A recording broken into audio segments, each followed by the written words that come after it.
back, man. What is up, car nerds? Welcome back to the podcast, to the channel, wherever you're watching or listening to this. I'm Jay. I'm Kevin. What's so funny? The fucking mic. What about it? Shared custody of a Voose. mic. Yeah, it's pretty fruity. Yeah, kind We of. could double hand it. Or No. does that make it more weird? Yeah, maybe. Maybe we'll just keep it one hand on the mic at a time. But. Yeah, we'll just one-hand it. We Okay, anyway. decided to bring this dude along again. Yeah, he's back, unfortunately. Unfortunately, we lived with him, so it was it wasn't even an option. Yeah, you aren't getting rid of me now. Every episode I'll just be lurking, sometimes under the couch, sometimes behind the camera, Just be here. Hide your kids, hide your wife, I guess. But yeah, episode 20 today, and today's Kevin's big day. It's like his wedding day, but he gets to pick which car he gets to buy. That's bigger than his wedding day. And you guys are going to have an influence on which car he buys. So we're really hoping you email us or leave it in the comments on YouTube or leave us a review, whatever the hell you want to do. And let's pick a car for KevBot. Yes. All right. So here's the idea. I currently have a 2012 BMW 335i, not to flex, but it's a cool car. But I'm tired of it. It's not loud. It's not fast. I mean, it is kind of fast, but not that fast. And You could fix loud too. You just cut the exhaust off. well, I already got rid of the cats, that's so it it. should be. That's what happened with mine with the resonators. It seemed like it would be loud, but it didn't really make a big difference. Yeah, But then- but even like I've looked up straight pipe 335i's and It's probably the turbos, right? yeah, it's just a really quiet car, like really small turbo, and I don't make that much noise. So I owned it for a year and a half now, actually probably 2 years. Yeah, 2 years. So I'm kind of done with it. Like I got everything I wanted out of it. Yeah. So I'm looking for the next car, and pretty exciting. Yeah, so this list is absolutely endless. I'm really excited for this. It's going to be fun. Me and Voose over there, we're just going to rip on the cars and or tell them if we like them. That's also possible, but probably the former, given, our nature of our friendship. Yeah. But yeah, it's of course constructive criticism. It's going to be, honest, raw opinions. No filters here. Exactly. If it's a shit box, you guys will know it for sure. So Yeah, definitely. All right, so what's the criteria? Yeah, so I kind of have a basic understanding of what I want. So I think I have a hard budget of 50 grand, like anything under 50 grand, and I'm looking for everything included. So this is taxes and plate fees and dealership BS fees and all that. So I really want it out the door, like 50s maxed. 50K. Okay. Yeah, and then I want something newer, like with more tech, because my car, it's sort of new, 2012, but I don't have a backup camera, which just pisses me off. It's pretty crazy, actually, 2012 that they didn't. But I mean, it was an option. I don't know why the previous owner didn't take it. yeah, I would. But yeah, I mean, it makes It's probably sense. like a $6,000 option for just the backup cam. Yeah, it's BMW, so probably. Yeah, it makes sense. And then another one, a big one actually, is I want something exciting. I want more power, more noise. Something that's fun, not like Honda Civic. Yeah, driver car. Yeah, I don't want to be an NPC. You just roasted going half down our the road. audience. leave a comment if that upset you. But, Yeah. For every comment that upset them, we'll do something to Kevin. Okay, that sounds like a sex play. Let's not do that. Okay, not that. I meant I don't know, hit you or something.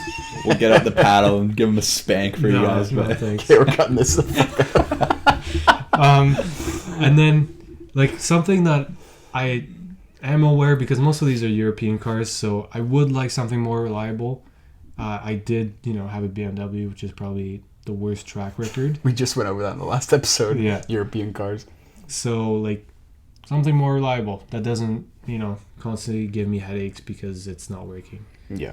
So with that in mind, I have two routes I could take.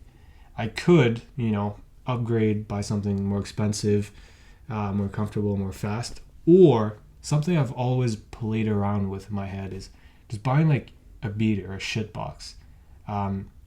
Something I will not care about. Really cheap. We're talking about below $5,000.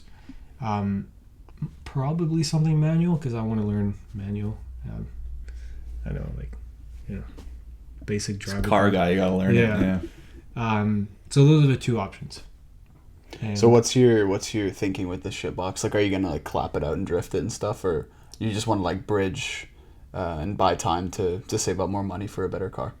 No, it would be to kind of gain experience driving because, like, I'm a good driver. I haven't crashed. Well, on the record.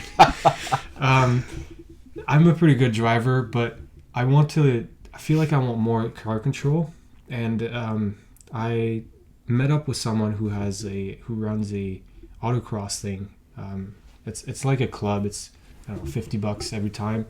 And they just rent out a parking lot and then you basically make a mini racetrack.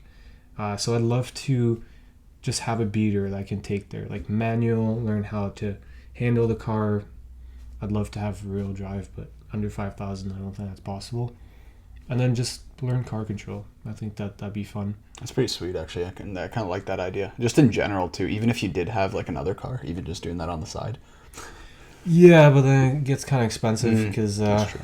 But even down the line, like, say Down a the couple line, of yeah. years, and, you know, you drive like whatever car you're going to get next, and then like after like a year or two, you end up buying a shit box and having fun with it. Yeah, and the thing I'm telling myself is, like, if I go for an upgrade, sure, it's going to be expensive, but it's not like tying myself down. I can just sell the car at any time. That's true. And sure, I might lose, like, a couple grand, but it's not, like, the rest of my life. Yeah. So that's kind of helping me go into this decision because, like, sure, my taste might change. I might change what I want.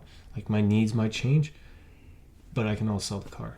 Mm-hmm. I'm not, like, getting married to the car. So that's kind of helpful. I feel like another thing to consider too, if you do go the shitbox route, I know I kind of had this, when you do drive a shitbox and it's your main kind of form of transportation, you stop regging on it really quick because you learn when things go wrong. If it's your only way to get to the grocery store, or get to school, or wherever you need to go, you really don't beat on it as hard. It's only when it's kind of like an additional car for you that you can really, drive the shit out of it. So But that's also another thing to consider. It also feels good though. Like if you spend very little money on a car and it runs good and you just can get anywhere with it, like you just feel good about yourself because you spend almost no money to like have a sweet car. And like obviously that's like completely anti-car guy logic to buy a cheap car, but And define sweet.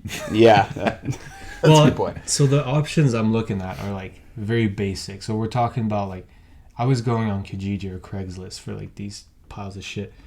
So we're like rusty Honda Civics or Volkswagen Golfs or Mazda 3s, like nothing cool. Yeah. Even smart cars. I'd love to have a smart car. I don't know if I would fit, but those are pretty expensive.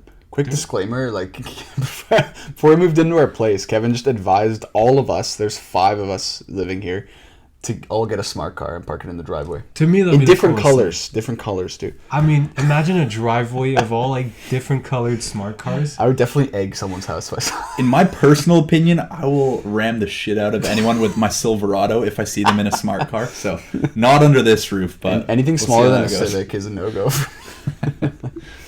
Damn. So maybe I show up with a smart car then. What color though?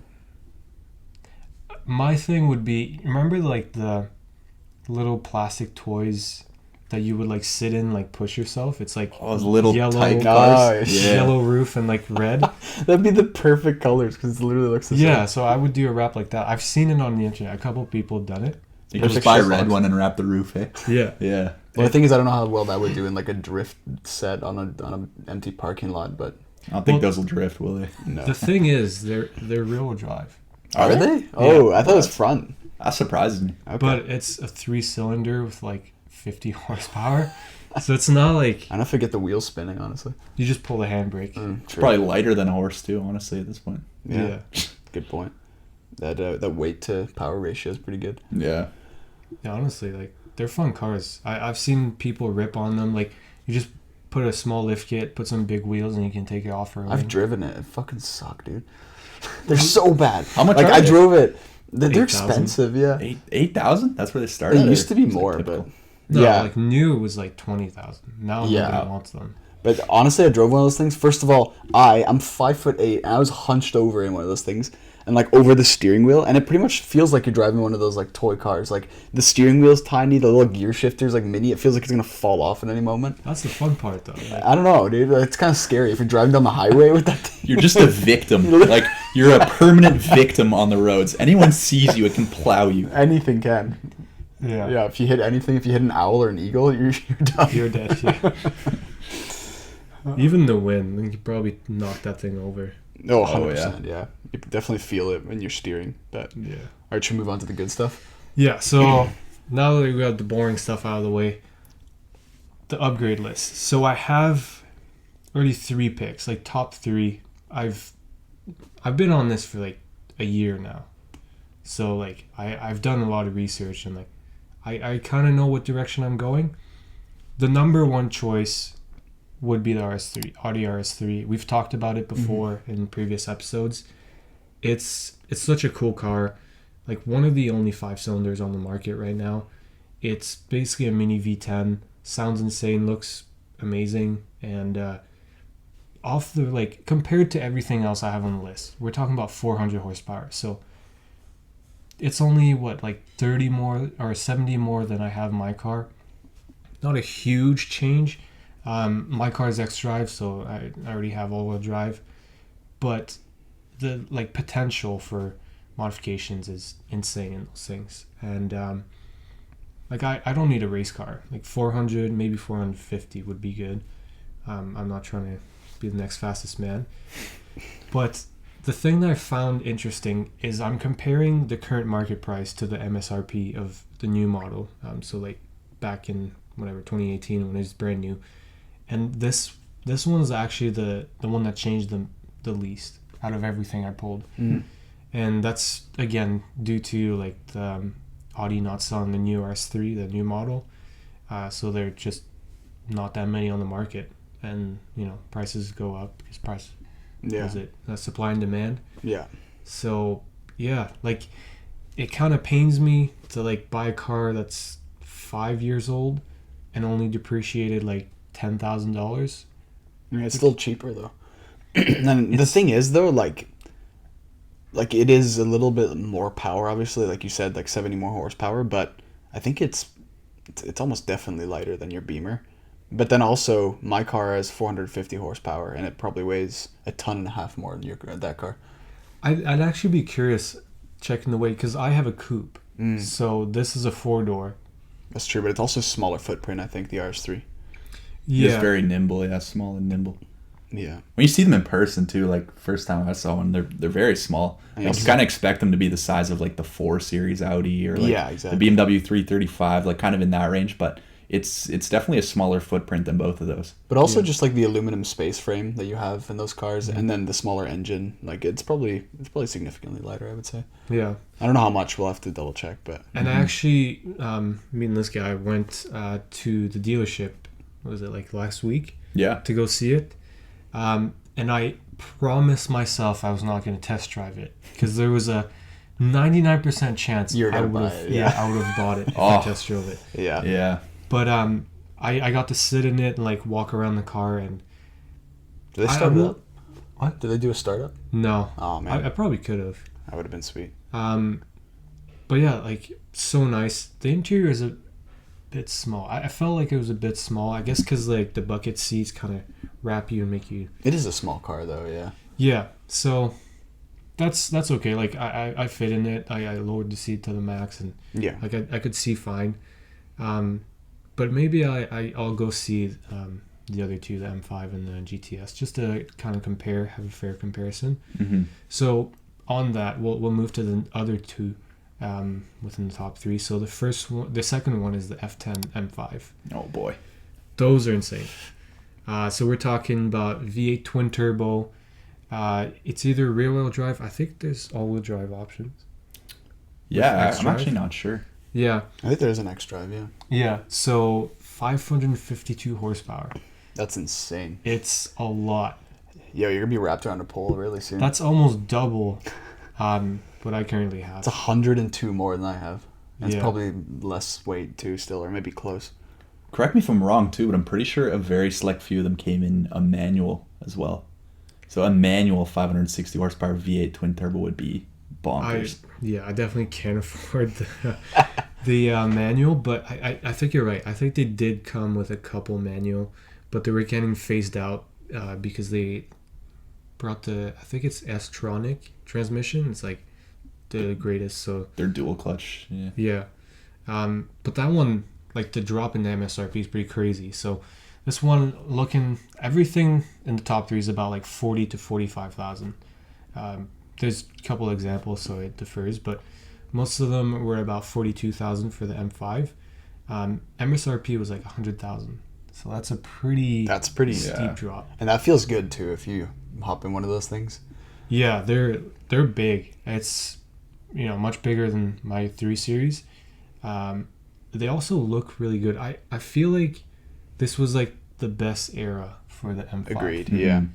Like because you have like the V10. I don't know what model E60. that is. E60. Yeah. Yeah. Because that one like had its own issues. Those things look insane though. I love the look of them. They sound insane, but you don't want to own one. Such a polarizing car too. Some it's one you people wanna hate rent. how they look. Yeah. Some people love it. That's the thing, yeah. And I mean the F10 M5, like you just can't go wrong with it. I was actually looking at like as my first car way back at a 550i M Sport of the same generation. But yeah, I always love the look of the F10 M5s. That's like the car I would have wanted if I had the money back then. Yeah. But yeah, so sick. This would probably be my top choice for you. I love It's this nice, thing. yeah.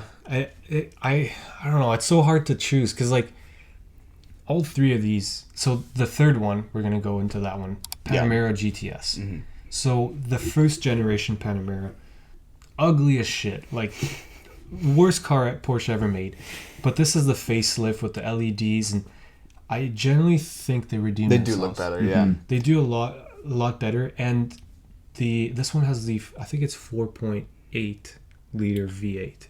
Yeah, 4.7 or 4.8. Yeah. Yeah, something Same like engine that. as a Cayenne GTS. Yeah, and there's something about that V8. It's like low rumble. It sounds very mean. It's like, I guess the European version of like a Hemi. Yeah. It's like more refined, but still will rip your face off.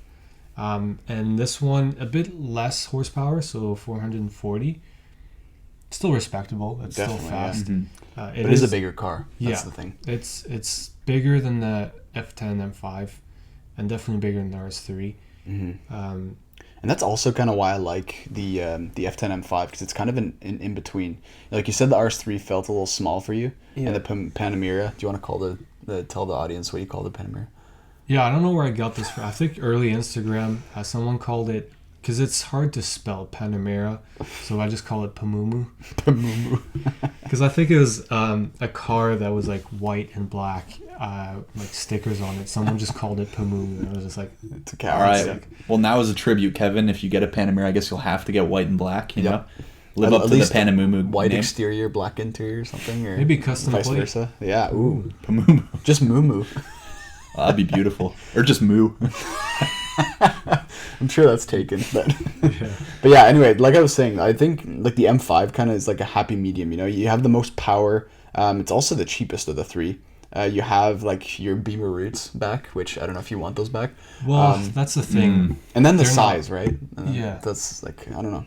The M5 is not very reliable. There's a lot of issues with oil leaks, which is it's BMW. Same thing. Yeah. Exactly. So like that's the one thing that's holding me back on that one. It's just like I don't want to go back into a car where it's going to be constant issues and go in the dealership and all that BS. So I guess it all depends on what mileage car you can get to. Because I mean, like the F10 M5 is going to be likely older than the RS3, right? Or is it roughly the same years you're looking at? Was it 2014, 2015? yeah, I think the one I saw was 2015. So It's pretty good, actually. Yeah. yeah, it's still like pushing almost 10 years old. A lot of like bushings and all that, just over time they rot. So Yeah, exactly. can't get away from it. But yeah, like I don't know. It's like I said, I'll definitely go and just I don't know about test driving because I get too attached to a car, but I'll definitely go in person and see and just sit in the cars. Yeah. Yeah, that's a good idea. So those are my top 3. Pretty good choices. You guys let us know what you think. Now, the one I've been battling, and you agree on this, the F-Type R. I saw one like way too cheap, I feel like, for $55,000, which is like 10 or 15,000 cheaper than everyone else. So It's a little sus. yeah, there's a little something going on there. But that one's just insane. Rear-wheel drive, supercharged V8, 575 horsepower. It's ridiculous from a tiny ass car. Yeah, it's a two-door coupe. Looks amazing. That one had didn't have carbon ceramics, but still like super nice spec. It was red with red interior, red and black. So yeah. Oh yeah, they're beautiful for sure. I have to disagree. I don't like the look of them. I don't know why. Really? It's one of the cars that I never really got my head around the way it looked. I don't know why. It looks a little bit too. I don't know. I don't really know if there's a word for it. I just don't like the look as much. Interesting. It kind of reminds me of Brain like damage, I think would be. no. Kind of reminds me of like Tesla, like wind tunnel formation of cars. That's kind of what it reminds me of. It's not aggressive looking enough. That's kind of I think. But, Yeah, it almost looks like maybe a spaceship or something a little bit. Yeah, like a little bit, like a yeah. small coupe that's very streamlined. yeah, I must say, like, it doesn't look bad, but Yeah. like it's not my taste anyway. The back definitely looks better than the front. Yeah. The front's kind of works, but it's not beautiful. But the back looks great. I think they did that with the facelift though. They completely I changed. was just the gonna front say end. that. Yeah, the facelift it does look better for sure. The older ones are just very ordinary sedan looking things. That's kind of where I landed, but just the powerhouse in That's a the small thing. coupe like It's a that. sleeper. The way It's it a would sleeper. handle, like it's a beast. And I believe 2016 and up to are all-wheel drive. They only did rear-wheel drive for 1 year, so 2015, if you do get a rear-wheel drive, it's pretty rare too. And dangerous, of course, too. Yep, it'd be like a Mustang, but from Britain. Yeah. Yeah. But the only issue is 55,000, so that's above my budget. That's true. So You can't have really to stretch the budget. Live on ramen for a couple weeks. Yeah, It's also a British car, so it's above budget, and then, it'll be heavy on the wallet afterwards, too. Yeah. So. yeah. Yeah, for sure. So now's the big question, though. Which way are you leaning? Which one do you like the most? Which one are you... If you had to pick right now, all three of them are in a dealership in front of you. Which one would you go with? Oh man. Just face value, what's right here. What we talked about. It's tough. I've been like a huge fan of the RS3 for so long. I feel like for this amount of money, I'm not really getting my money's worth. That's my only issue. Like everything else is a V8 and has like twin turbos and like huge, whereas this is like a tiny car with a 5-cylinder. But it's the history of Audi. We just covered that. It's Yes. the icon engine. I have another Audi in here, the S6. So that's what Those are pretty sweet. twin turbo V8 also. Yeah. It's tough. Like I said, I have to think about it, and definitely open to opinions. But a couple others, I'm not going to go too much in detail on these, but there's a M2, which is manual.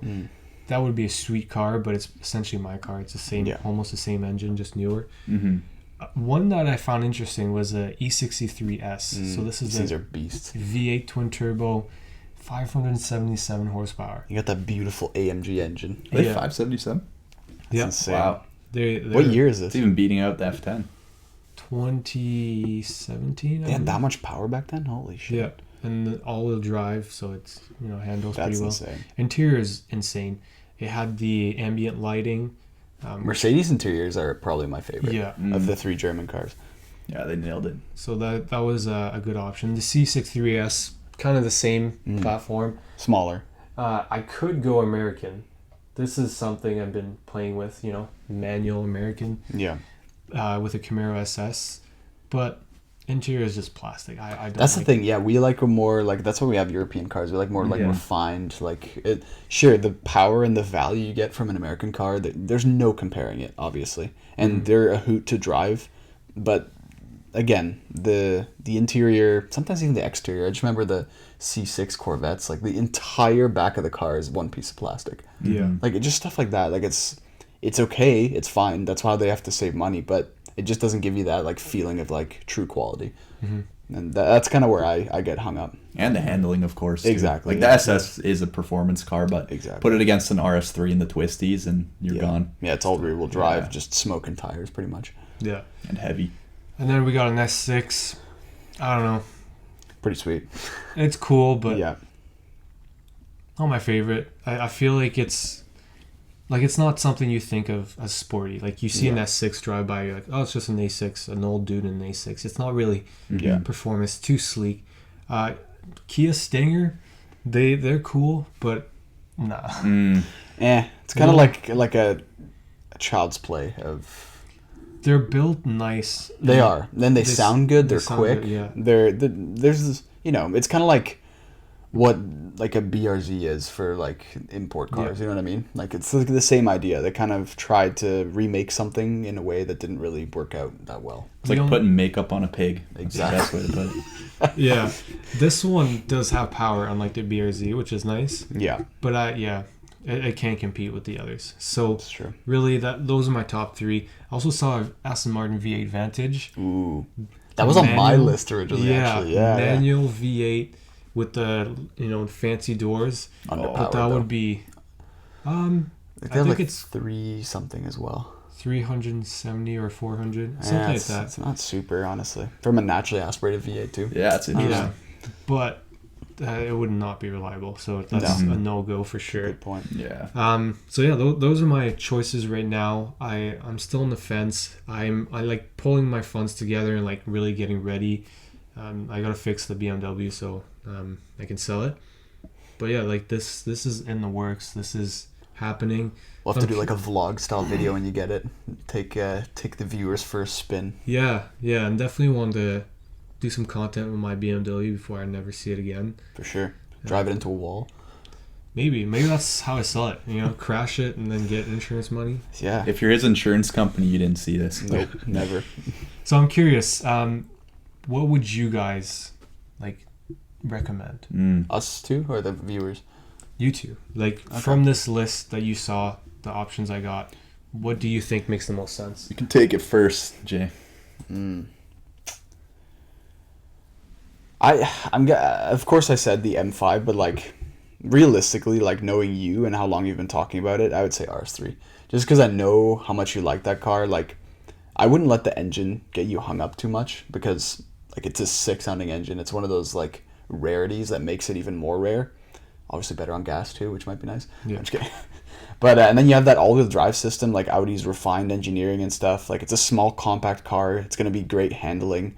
It's gonna be fun to take on like windy roads and long road trips and stuff like that. I just think it's a perfect all-around car. Yeah. So I would say the RS3, to be honest.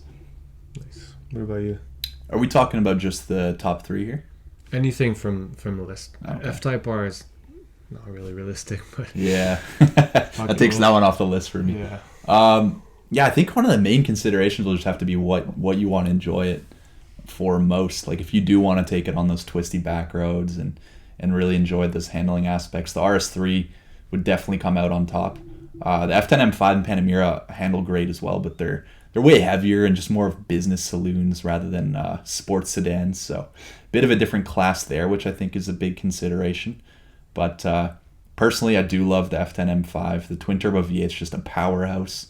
If you hear them with an exhaust, just that whistle paired with the V8 sounds crazy. Also, you can walk anything on the road, but again, with an RS3, a little bit of work, and they're running insane numbers as well. So for me, it would have to be between the F10 M5 and the RS3, and the deciding factor would just be, what are you going to use it for most? Are you going to use it as a GT car on long road trips and highway driving, or are you going to go hit the twisties and try and set like rally times like you said, or sorry, autocross, not rally. Yeah. Yeah. Yeah. What is the main reason? Like main purpose for Or a car? what's the main thing you'd be looking for in a new car? I don't know. I've really wanted. We have a lot of back roads in Ontario. A lot of them have police, which is a problem. But there's a lot of nice back roads, like farmland, and no traffic, where you could really push the car. So I'm interested in that, but also, highway driving. I love to swerve. Well, Russian driving. while being safe with everyone, of course. Getting honked at by everybody. Yeah. That's how safe it is. So like those are really the main things. I would love to bring on the track, but that's expensive. Yeah. And the issue is like you don't have insurance on the track, so if you crash it, that's Oh, really? out of your pocket. Oh wow. So that's the main issue with that. I don't think I'm at that level where I can just write off 50,000, but Would be nice. yeah. But the other thing I wanted to say is like what kind of engine do you want next? Like I know you had an inline 6 with a single turbo, right? Yeah, single turbo. And then like are you looking to have more like that like inline 5 turbo with like the V10 looking sounding thing, or do you want more of like a V8 rumble? Because that's I guess a big factor. A lot of these have V8s, so Yeah, well, I don't really mind the noise. I want it louder. I don't really care so much like what it sounds like, because like the F10 M5 is like really, I guess, turbo forward, yeah. whereas the Panamera GTS is more like raw pure V8. There's no NA, or it's strictly NA. So it's, kind of everything here on the list is all different. So it's hard to say like what exactly I want to hear. I just want more power and more noise. And all of these achieve that. Yeah. I think the third factor for you was reliability. And None I might of these be are reliable. Yeah, I might Let's be a be little honest. biased, but I do think out of those three, the RS3 would have to be the most reliable. I gotta agree with that, yeah. Because when it comes to the M5, again, it's BMW, V8, twin turbo, a lot of moving parts, a lot of stuff that can go wrong. Panamera might be reliable, but the second something does go wrong, you're buying Porsche parts, so you're forking out some serious cash. And the RS3, it's a 5-cylinder, it is smaller. Those engines can handle power, so in its stock form, they're pretty reliable. Expensive parts might be like brakes, things like that, tires. Quattro eats tires, but again, I think it'll be cheaper than the other two options. So yeah, and that inline 5 has stood the test of time as well. It's made it through all the rallies back in the day before they brought it back in its new form here. But it is iconic. Yeah, so I feel like undoubtedly for me it's the RS3. My only fear with the RS3 is, as we covered in a recent episode, the new model might come to Canada, and I'm scared that if they do start flooding the markets with a bunch of new RS3s, the price will drop down like dramatically. That's a good point. And then I'm, losing a lot of money. When would those get released? when would we know that? They're 24 models, 2024, so like end of this year, kind of. Yeah, like deliveries I think start in the US for the new model. So maybe later this year we're going to start seeing, like if they do come, we're going to start seeing them show up. And I feel like it would take a huge hit, but I don't want to wait. That's the thing, and it's long. like, is it really going to move the price that much? That's a big question, right? I believe so, because we kind of saw that like before the announcement. So people were getting, like, you could pre-order a new RS3, and people were putting money and getting rid of their old one. And they were dropping like 45, 40. And then as soon as the announcement and people got their money back for the down payment, it just shot up again. Like some of them are like 55, which is almost... It's like MSRP, brand new. yeah. Yeah, and they have like 40,000 kilometers on them. That's insane, yeah. So I guess if you do decide to pull the trigger, like finding a really good deal will be even more important in that sense. Just but also just making peace with edge. it. Like you're gonna have an RS3, cool. Like who cares what price you got it at? You can sell That's it again. true. Yeah. Obviously, I don't go into cars. I was just gonna say that it's not rational, anyways, to buy like a car for this much money. Although especially used, people would think you're insane if you're an ordinary person. But for us, it's worth it. Yeah, that's the thing. Like cars are, I try not to see them as assets. It's a lot of money held in one possession. Yeah. But yeah, I try to see it as a depreciating asset, and it's not. It's there to have fun, right? Yeah, that's what it's for.